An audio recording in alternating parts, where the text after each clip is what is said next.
Tema instigante: como educar a mente.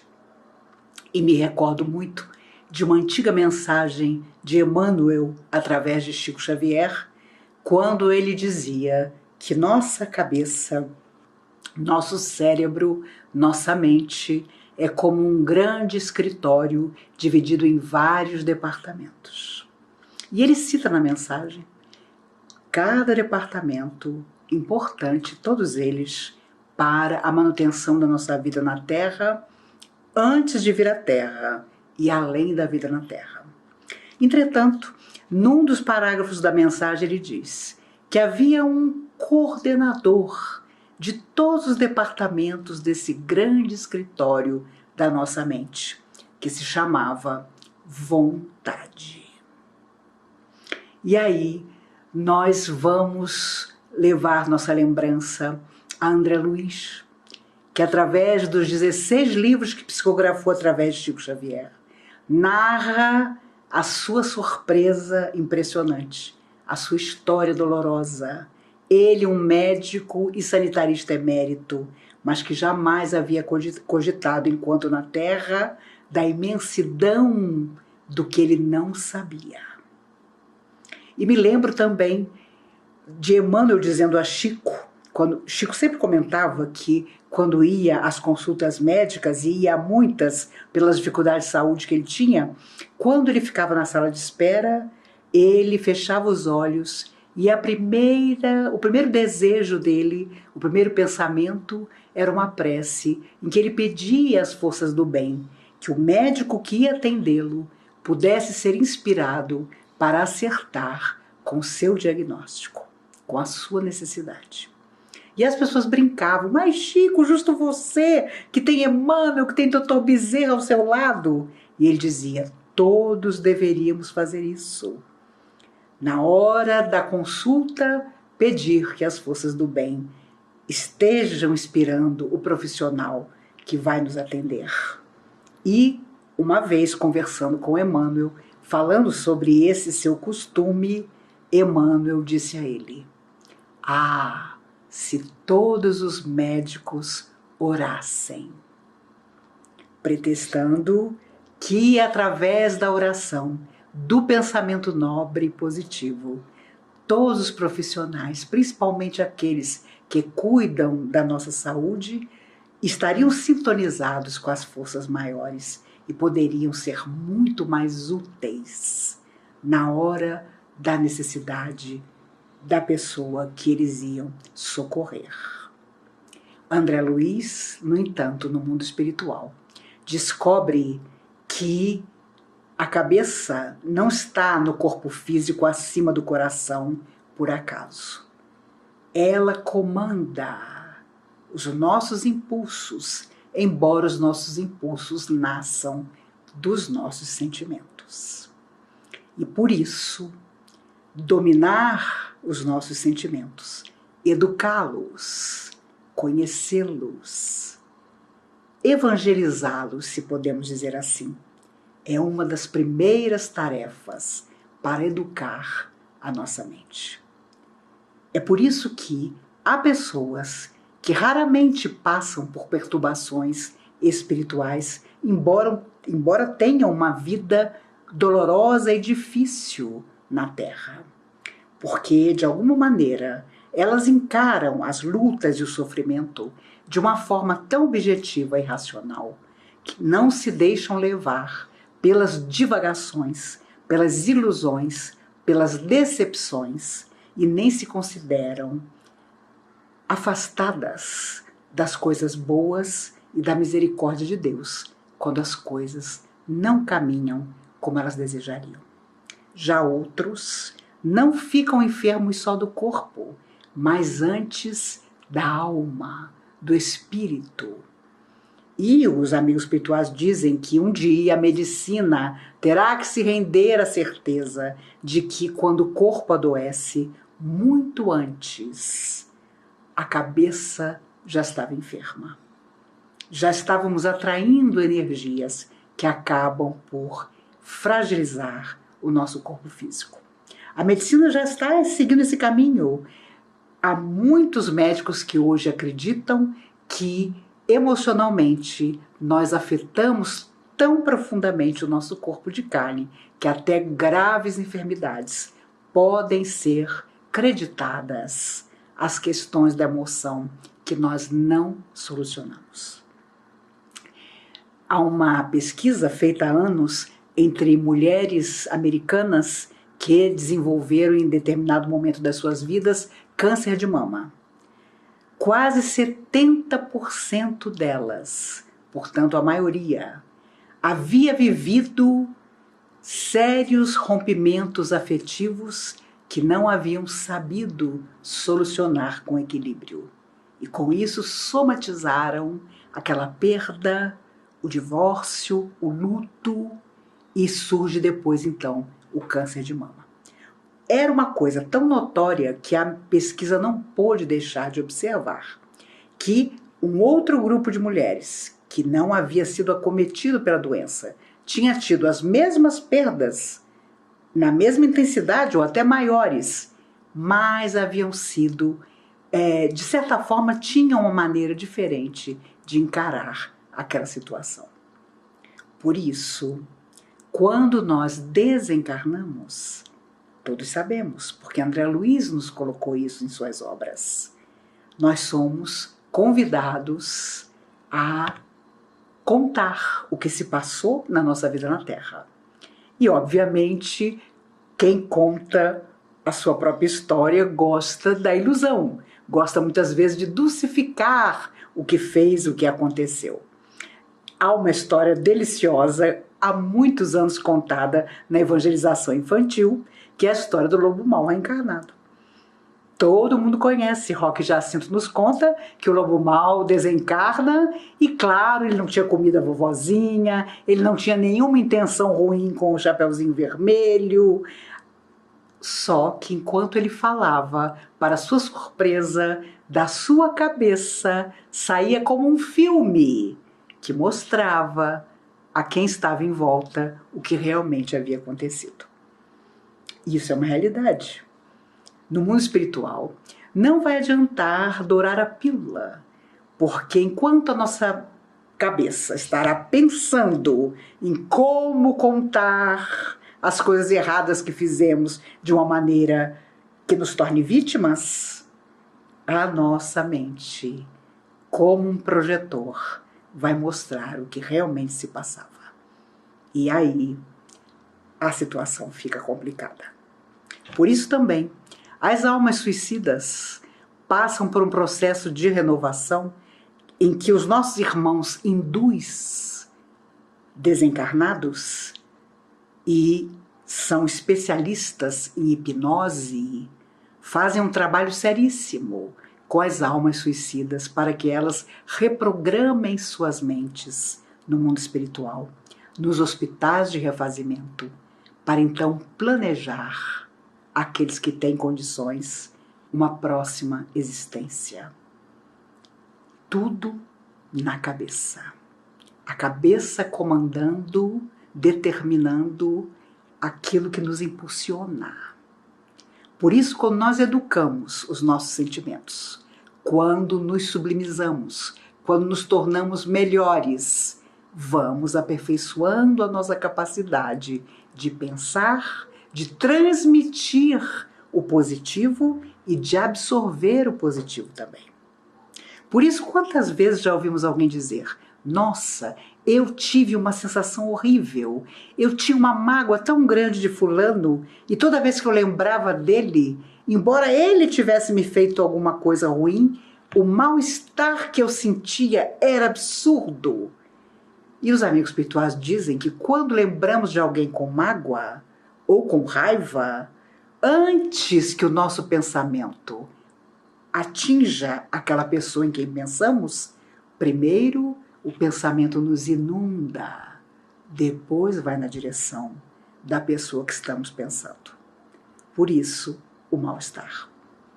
Por isso, às vezes vemos a pessoa de longe e já não nos sentimos bem. Porque o pensamento que temos ao vê-la é a lembrança dos sentimentos menos nobres que um dia nos ligaram a essa pessoa. Tamanha a força que o nosso cérebro possui. Os próprios médicos e cientistas afirmam: quase não conhecemos nada da nossa mente. E por isso, quanto mais conhecemos a nós mesmos, mais capacidade desenvolvemos de ter o controle das nossas emoções, tornar as nossas emoções menos nobres em emoções mais dignas, para então receber e doar os pensamentos de carinho e nos sintonizar, nos ligar àquilo que pode nos alimentar positivamente. Quantas e quantas vezes os espíritos, através de tantos médiuns, têm nos dito da preocupação que temos em nos alimentar corretamente, em desprezar determinado alimento que de repente sai de moda, ou então descobre-se que faz um mal muito grande ao nosso corpo, mas estamos longe da preocupação que também deveríamos ter de alimentar nossa mente de alimentos positivos que possam endereçar ao futuro a nossa lembrança mais feliz e nos dê, inclusive, energias. Porque, sem dúvida, há dias em que os pensamentos são tão difíceis que a própria energia física parece nos faltar. Porque tudo está ligado. Porque tudo tem uma coexistência que nós precisamos conhecer. Lembram-se, numa das inúmeras passagens que André Luiz conta, das tarefas que ele acompanhou, das quais participou no mundo espiritual, está o momento em que ele, como um aprendiz, seu companheiro e alguns enfermeiros tinham que entrar em determinado lugar onde havia uma reunião de almas grandemente sofredoras. Chefes mesmo de falanges que assediavam e perseguiam e manipulavam, na verdade, encarnados. Eles tinham que entrar nessa reunião para saber o que se passava e ver a possibilidade de suspender aquilo, evitar que aquela situação continuasse acontecendo, mas eles não podiam ser reconhecidos. E para surpresa de André Luiz, os protetores, aqueles que estavam levando a eles na tarefa, tiveram que se concentrar por instantes e levar à própria mente a lembranças antigas, e cada vez que lembravam de coisas que já se haviam passado, de momentos difíceis que haviam vivido na Terra, uma carapaça mais escura aparecia em seus perispíritos e os disfarçava. Claro que André Luiz percebeu que ele não precisava fazer isso, porque praticamente recém-chegado das regiões de sofrimento onde havia peregrinado, ele pouco tempo tinha tido para estar em vibrações maiores que permitissem que ele precisasse se disfarçar. Mas ali foi um dos episódios que ele faz questão de narrar para lembrar que tudo nascia da cabeça, do pensamento, da mente, até mesmo disfarce. E eles entraram sem ser identificados pelos guardas que estavam tomando conta do lugar, porque foram confundidos por algo, como se fossem almas sofredoras que igualmente iam participar da reunião. Vejam como, na Terra ou fora da Terra, em qualquer mundo, a mente é uma força criadora extraordinária, tanto para o que é bom como para o que não é, se a pessoa tiver a tendência negativa. Quantas vezes já tentamos ajudar alguém e a pessoa absolutamente não quer ser ajudada? Quantas vezes orientamos, convidamos a tratamentos de passe infindáveis e a pessoa nunca melhora? Porque no fundo, embora todas as técnicas, tudo que nós possamos oferecer portas adentro de uma casa espírita, por exemplo, para que ela melhore, falta o elemento fundamental, a própria vontade dela a vontade real de realmente melhorar.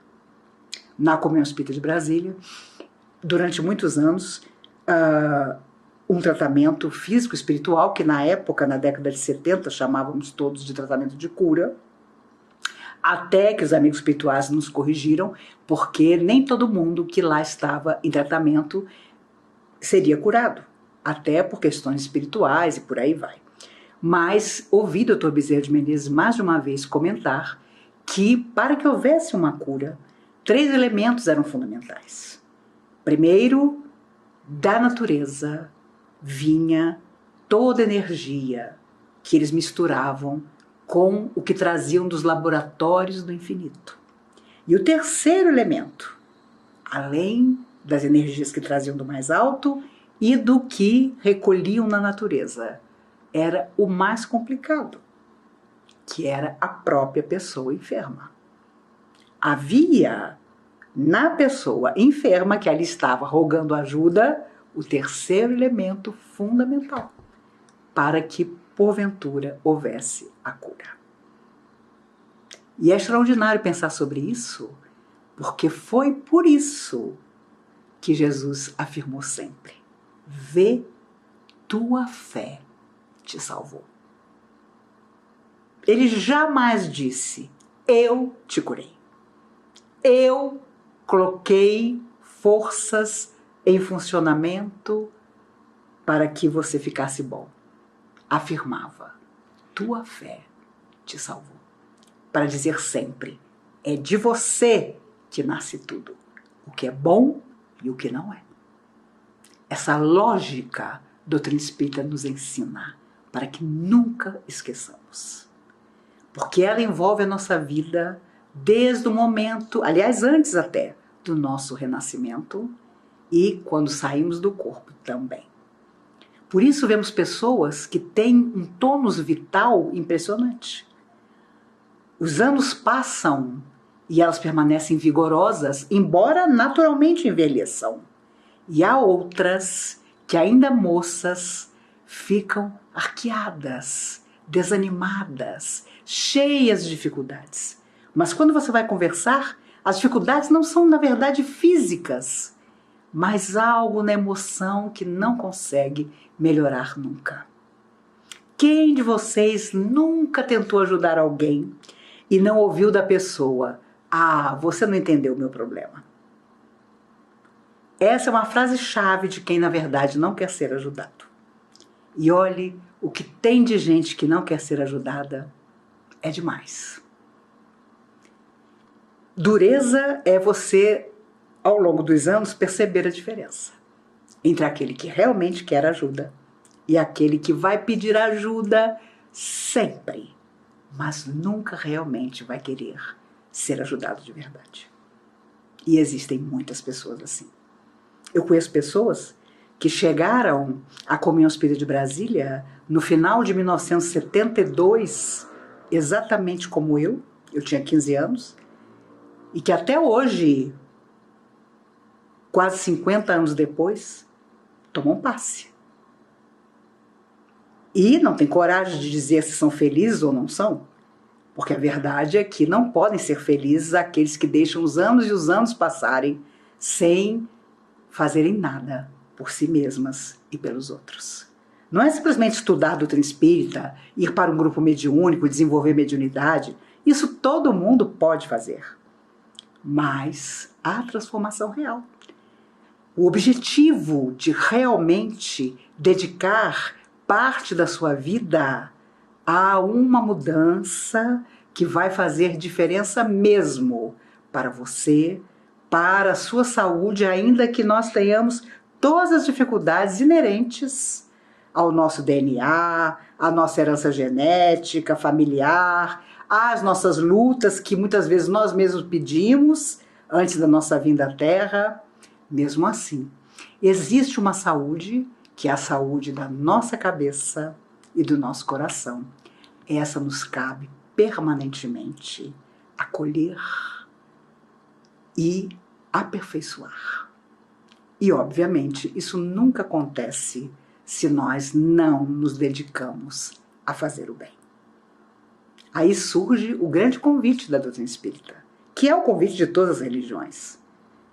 Vamos em busca de socorro, nós somos socorridos, amparados. Depois, com certeza, todas as doutrinas nos propõem a maior de todas as renovações: trabalho. E o trabalho, sem dúvida, modifica para sempre a nossa cabeça e o nosso coração também. Porque quem já sentiu a alegria de poder servir ao próximo, não esquece jamais.